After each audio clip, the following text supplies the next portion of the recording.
তুমি কি CSC first ইয়ারের student? Then this video is definitely for you. CSC first ইয়ারের স্টুডেন্ট হিসেবে কোন তিনটা জিনিস তোমার একদম করাই উচিত?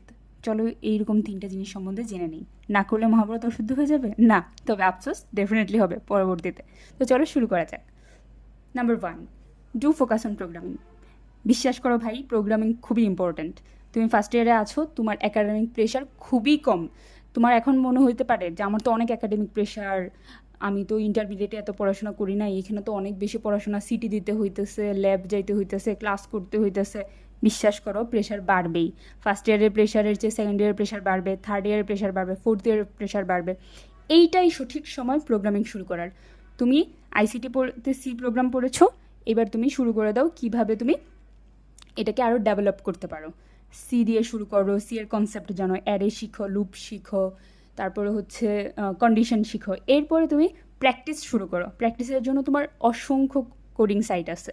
কোড ফোর্সে যাও, লিড কোড আছে, লাইট ওজি আছে, ওইগুলোতে যাও, গিয়ে হচ্ছে প্রবলেম সলভ করা শুরু করো। যত বেশি প্রবলেম সলভ করবে তত বেশি দেখবা তোমার স্কিল ডেভেলপ হচ্ছে। তো প্রথম জিনিস অবশ্যই focus on programming. Second thing, join CSC related club. তোমার ইউনিভার্সিটিতে অবশ্যই সিএসসি রিলেটেড ক্লাব আছে, কোডিং ক্লাব আছে, দেখবা হার্ডওয়্যার রিলেটেড ক্লাব আছে, অথবা রোবোটিক্স ক্লাব আছে। তো যত ধরনের ক্লাবই আছে, সিএসসি রিলেটেড ক্লাবগুলো তুমি এক্সপ্লোর করো। যাও, গিয়ে দেখো তারা কী কাজ করতেছে, তারা কী কী কাজ করছে, তাদের কয়েকটা ক্লাবে তুমি জয়েন করো, দু একটা ক্লাবে তুমি জয়েন করো, জয়েন করে তাদের সাথে কাজ করো। কাজ করার পরে তুমি বুঝতে পারবে অ্যাকচুয়ালি তোমার কোন দিকে ইন্টারেস্ট আছে।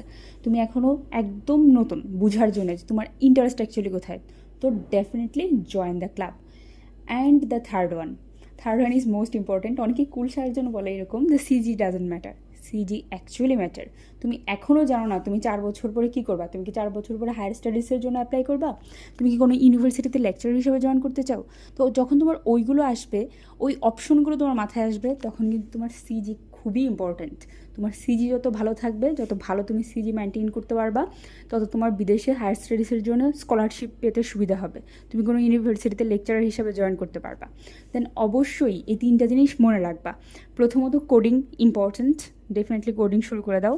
সেকেন্ডলি তুমি এক্সপ্লোর করো কী কী ক্লাব আছে, ক্লাবগুলোতে কী ধরনের কাজ হচ্ছে, যাও জয়েন করো, কাজ শিখো, দেখো। এবং থার্ডলি, কোনোভাবেই তোমার একাডেমিক পড়াশোনাকে ইগনোর করবা না। একাডেমিক পড়াশোনার ক্ষেত্রে মনোযোগী হও। ইনশাল্লাহ এরকম নতুন নতুন টিপস নিয়ে আমি আবার নেক্সট ভিডিওতে তোমাদের সাথে কথা বলবো। সেই পর্যন্ত তোমরা ভালো থাকো, সুস্থ থাকো, আর নিজের কাজগুলো দৈনন্দিন করে যাও। আল্লাহ হাফিজ।